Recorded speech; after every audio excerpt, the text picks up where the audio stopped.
What's your names? Mark? Marcie. Osnamer. And what brings you into Woody's today? I don't know, buying a vehicle? All right, so you... It's amazing. I don't know. What do you guys do? You came to the right place. We came to visit Polly.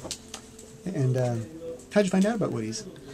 That would be on the internet. Mm-hmm. And so I made a phone call. Actually, I'd sent email inquiry in and got a stock email response from Corey. Corey wasn't in on Monday, or on Tuesday, so Polly picked up and called in and abused me and worked me over and forced me to come in. I usually don't get that about Polly, but it's true. It's probably behind the scenes thing. Most people are afraid to admit to that. I would admit, yeah. She's very mean. So what do you think about Polly other than the abuse? Other than abuse? Yeah. I've had some very bad experiences in the last 2 weeks, and I don't like playing games. I hate buying cars, probably like most people. It's like, okay, it's fun, but whatever. Wasn't playing games. I've been used and abused at 3 other dealerships in the greater Kansas City area. And Polly, I tried going into my spiel about how upset I was and I didn't want to be abused, and she goes, oh, we don't do that. Come on up. You're fine. And I went, yeah, right. She goes, no, come on up. Do you want me to go ahead and run credit? And I went, wait a minute. But there's something in her voice that said, I think this isn't her first rodeo. Yeah. And I said, sure, go ahead and check this out.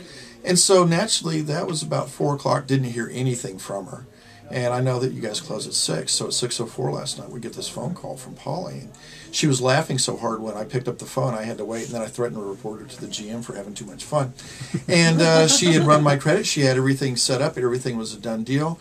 I said, what about additional fees and all the tack-ons? She goes, oh, we don't play with that. We don't have time for that. We're just selling cars. That's the price. And I'd just gone through a bait and switch with a major dealer down in Kansas City that we won't even get into that. But Polly didn't do that. And she laughed at me, and it made me very sad. And so I said, okay, fine. Let's roll with it. And it was a 2-hour drive up, and it'll be a 2-hour drive back. And it was well worth it. And it was well worth it. Very much well worth it. Well, we're probably going to have to do it again because I look for my car. Now Marcie wants Polly looking for another car, and that's just not the way to do business. Rope me in and then rope my wife in too. So. She's just... You know how Polly is. I do. It's just it's sad. So, do you guys live down in Kansas City then? Yeah, we live in Lee's Summit. No, we live in Lee's Summit. Okay. Yes, we live in close to Kansas City, the uppity suburb of Kansas City. So, were you guys wild enough today to recommend Woody's to your friends and family? Would we what? Recommend Woody's to our friends and family and not have them speak to us again? No, if we can charge them for that, yeah. Because the prices are cheap enough, we should be able to get a markup on that. Yeah, we'd recommend them as long as we got a markup. Well, good to know. Well, thanks for taking the time to share. Okay, thanks, Mark. Thank you.